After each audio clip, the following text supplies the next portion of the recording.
Há quase um ano, esta comunidade sofria com a enchente que assolou o Rio Grande do Sul.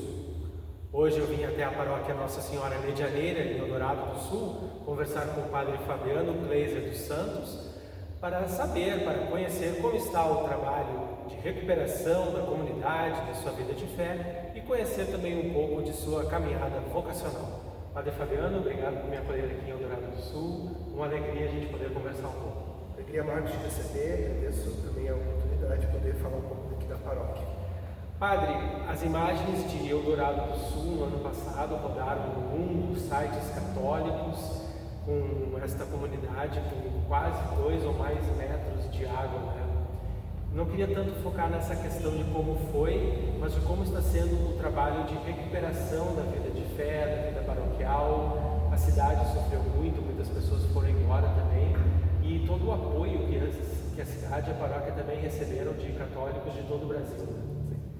Então nós temos aí, são basicamente 3 reconstruções que temos que fazer. A reconstrução material, né? Então das 6 igrejas que nós temos, 5 foram submersas, então tem toda a recuperação de equipamentos, de alfaias, de pintura, que ainda estamos fazendo, leva muito tempo. Tem a reconstrução emocional, né? Essa leva bem mais tempo. Essa semana tivemos aí um temporal e já o pessoal ficou um pouco traumatizado porque as ruas inundaram, né? E tem a reconstrução espiritual, porque claro que diante de uma situação como a que vivemos, vem a pergunta: por que Deus permite isso? Onde estava Deus no dia 2 de maio de 2024? Então são 3 reconstruções. Podemos até achar que a reconstrução material é mais difícil, mas não, a reconstrução material é a mais fácil.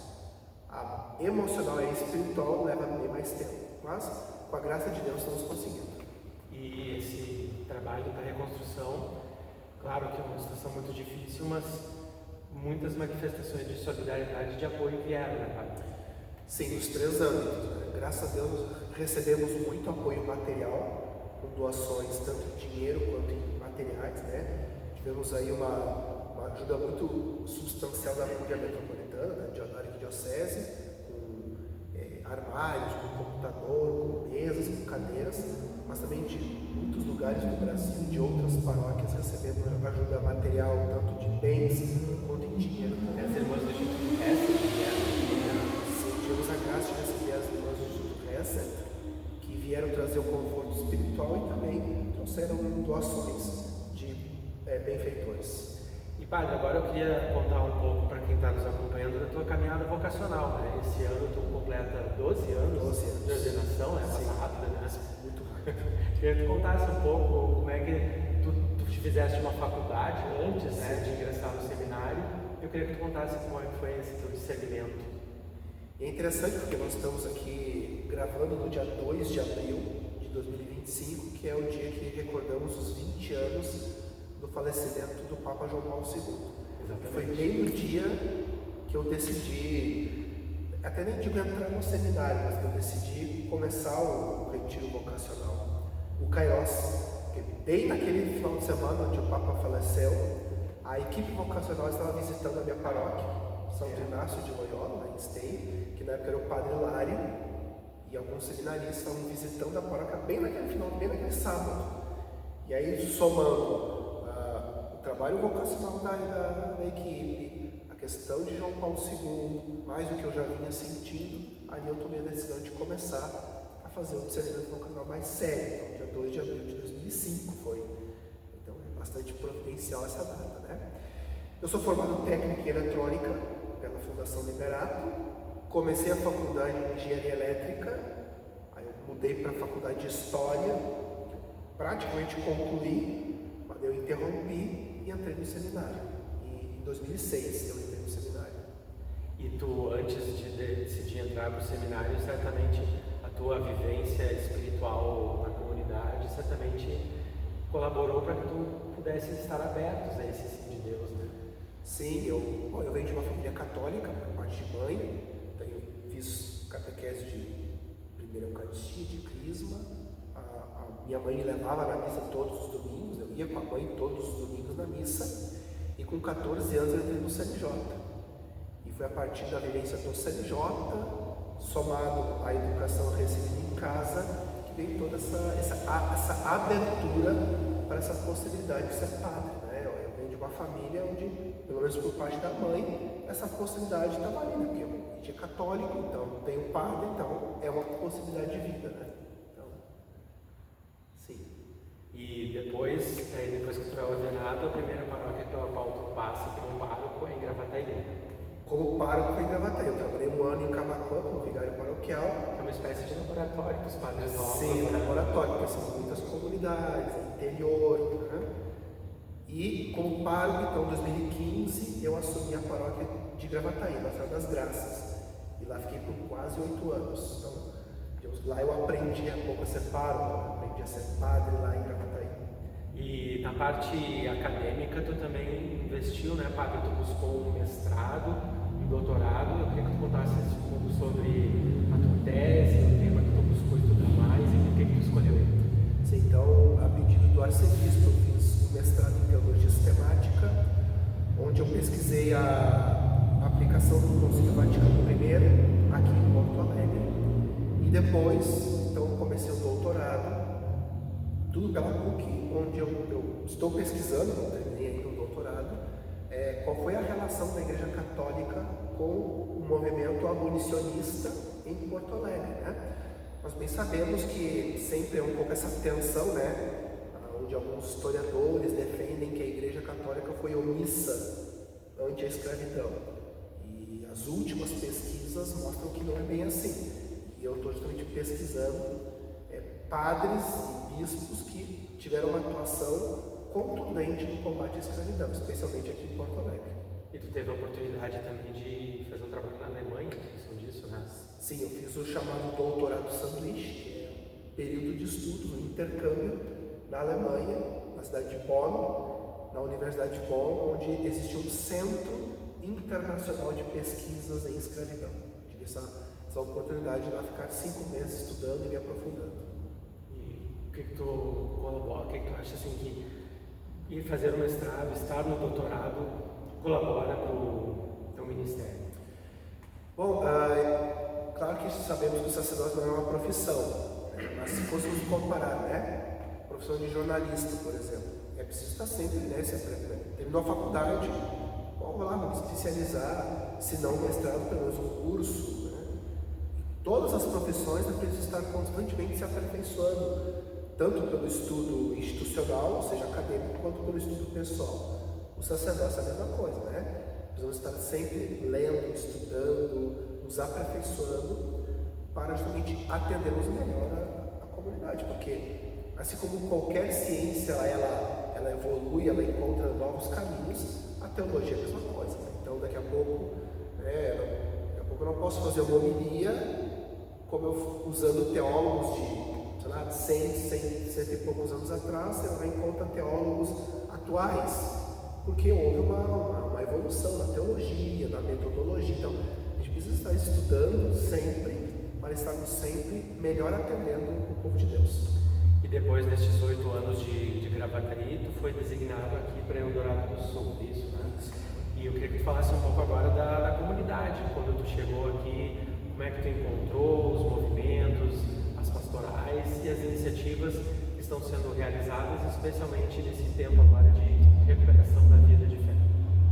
Bom, então, aqui durante 5 anos estiveram os Freis Carmelitas, estiveram cuidando da paróquia. Depois eles acabaram entregando a paróquia, não tiveram mais como manter, eles foram muito impactados pela pandemia. E justamente eu peguei uma paróquia, assim como muitas paróquias, pós-pandemia, né? E durante a pandemia, como em tantas paróquias, algumas iniciativas pastorais se terminaram, como muitas paróquias. Então, eu cheguei aqui, não tinha mais um grupo de jovens, não tinha mais o CLJ, não tinha mais o ONDA, não tinha mais o ECC, né? Tudo isso muito fruto da pandemia, né? Então, nós estamos reimplantando o CLJ, estamos reimplantando o ONDA. Agora, em 2025, vamos reimplantar o ECC. Estamos tendo uma iniciativa de evangelização pelo teatro. Nós estamos instituindo um grupo de teatro aqui na paróquia para fazer um trabalho de evangelização pelo teatro. E também estamos reabrindo algumas comunidades que fecharam também efeito da pandemia. Então, estamos reabrindo comunidades e começando comunidades em bairros ainda não atingidos pela evangelização. Para quem não conhece Eldorado do Sul é bem do lado de Porto Alegre, né, padre? E aqui, digamos, é a paróquia da cidade, né? Mas a cidade é enorme, né? Eldorado do Sul é territorialmente maior que Porto Alegre. Sim, exatamente. Então, Porto Alegre tem 496 km², Eldorado tem 509 km². E é uma paróquia só, um padre só para toda essa extensão de terra. São bem menos moradores, mas não são muitas distâncias, né? Então é desafiador, mas é um bom desafio. E essas comunidades que tu pretende reabrir, que tu precisa alcançar, é importante também o padre estar nelas, né? Porque às vezes as pessoas não conseguem vir aqui até o centro. Né? É como estamos, são 3 comunidades que estamos reabrindo, que tinham sido fechadas, e 2 que estão, na verdade, uma que nós estamos começando um atendimento, e agora temos um bairro que é chamado de Centro Novo, que é o bairro mais novo, que é bem afastado da matriz, mas é um centro, assim, né? Um lugar de bastante crescimento, que vai ter muita população. Estamos ali estudando também o início de uma comunidade. Ou seja, se essas iniciativas todas vingarem, em breve serão 11 comunidades aqui na paróquia. E padre, a gente não tem como retomar um pouco esse tema da enchente. Eu queria que tu contasse como é que foi essa experiência para ti como padre, estar aqui numa comunidade, ver tudo o que aconteceu. Tu batalhou muito assim para ajudar as pessoas aqui da cidade, né? Eu queria que tu contasse um pouco também sobre isso. Pois então, a enchente ela começou aqui em Eldorado oficialmente no dia 2 de maio, embora no finalzinho de abril já tinha alguns bairros já um pouco alagados, mas oficialmente no dia 2 de maio. A água chegou aqui na frente da igreja durante a celebração da Santa Missa. Estávamos celebrando a missa quando a água chegou aqui à frente. Aí eu tive que sair, levantei algumas coisas da igreja. Fui para a casa de paroquianos, passei aquela noite lá. E no dia 3 de maio, então, eu saí de Eldorado, já com água pela cintura, né? Não foi possível ficar na cidade. Foi uma experiência bastante forte, porque eu nunca tinha passado por isso. Ninguém tinha passado, né? Quem morava nos bairros que sempre alagam já estavam nos ensinando como fazer, né? Sim. Mas a enchente atingiu lugares que nunca tinham sido atingidos antes, né? Mas mais desafiador, mais forte do que a enchente em si, foi ver o sofrimento das pessoas, né? As pessoas tendo que sair de casa, sem poder levar as coisas, as pessoas acampadas na prefeitura ou na BR, e as pessoas que ficaram na cidade, que não quiseram sair ou não tiveram como sair, ficaram ali. E também nós ficamos alguns dias sem termos notícias de algumas pessoas, então foram ali 2, 3, 4 dias, a gente nos grupos de WhatsApp, fulano, onde é que está o fulano, onde é que está o fulano, sem saber. Aí começa a vir, né, tudo que a gente notícia, não, parece que encontraram um corpo, não sei aonde, que parece que é o fulano. Sabe? Então, aquela tensão até você encontrar a pessoa, né? Então, isso foi o pior, né? Que sair de casa, perder coisas, né? É a possibilidade de perder pessoas, né? Porque a foto, o livro, você até recupera com alguma tecnologia, agora a vida humana não, né? Então, isso foi o pior, assim, nos perdermos dos paroquianos naqueles primeiros dias. Uma imagem que também repercutiu muito positivamente foi dias depois, quando um grupo de padres veio aqui ajudar, né, na limpeza da paróquia, né? Conta um pouquinho desse momento, como é que foi? Sim, então desde o início eu recebi muito apoio, né, dos padres do vicariato e mesmo dos bispos, né? Então, Dom Odair, que é o bispo referencial do vicariato recém-chegando, mas me ligou para saber como é que eu estava, me ligou em nome de Dom Jaime para saber como é que eu estava, se estava tudo bem. E depois que a água baixou, os padres do vicariato fizeram questão de vir aqui, então foram 2 dias, trouxeram paroquianos e ajudaram na primeira limpeza da casa paroquial, da igreja, do salão. Num desses dias, Dom Odair esteve aqui, né? Foi uma cena bastante interessante, assim, o bispo ali com bota e luva, esfregando parede, né? Então, eu me senti muito bem acolhido no vicariato, muito amparado pelos colegas padres, pelas próprias do vicariato. Foi uma bonita experiência de fraternidade presbiteral. Padre, a gente já está na parte final aqui da nossa conversa e tu tens uma ligação bem forte com a juventude, né? Eu queria que tu falasse um pouco, falou que vai reimplantar aqui um grupo de jovens. Eu queria que tu falasse um pouco sobre esse momento que a igreja vive, especialmente em relação à juventude. Como é que tu percebe a juventude da nossa igreja? Eu tenho muita esperança em relação à juventude, né? Eu vejo às vezes muitas análises pessimistas quanto à juventude, devido a algumas questões próprias da geração, ou até pela ausência dos jovens da igreja. Eu ainda não entrei nessa fase do pessimismo. Acho que sim, temos um desafio. Evangelizar essa juventude de hoje não é fácil, mas no meu tempo também não era fácil evangelizar a juventude. Também tinha seus desafios próprios. Hoje tem seus desafios. Daqui a 20 anos haverão outros desafios, né? Mas eu vejo a juventude, eles buscam algo, né?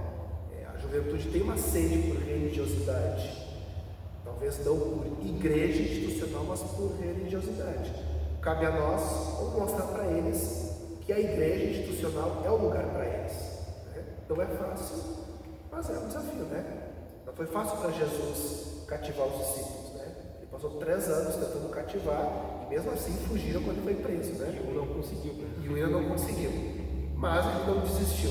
Então também não podemos desistir. E aquilo que o Papa Francisco dizia: não nos deixe que roubem, não deixe que nos roubem a esperança. Padre, para quem está nos acompanhando aqui nesse vídeo e quiser daqui a pouco colaborar de alguma forma com o trabalho de reconstrução aqui que está sendo feito, como é que pode fazer? Pode entrar nas nossas redes sociais, procurando no Instagram Paróquia Medianeira, tem o Facebook também, só colocar ali Paróquia Medianeira Eldorado do Sul, vai encontrar, e ali vai ter o QR Code, o Pix, para nos ajudar, né? Pode entrar em contato também pelo meu Instagram, pelo meu Facebook, também procurar ali, e ali você vai ter o Instagram, melhor o Facebook, o Pix, o QR Code para fazer uma contribuição financeira. Toda ajuda sempre é bem-vinda. Tu deste um testemunho bacana de mudança de vida, que tu sentiu o chamado de Deus ao sacerdócio, tu já quase concluiu uma faculdade, tinha iniciado um curso técnico.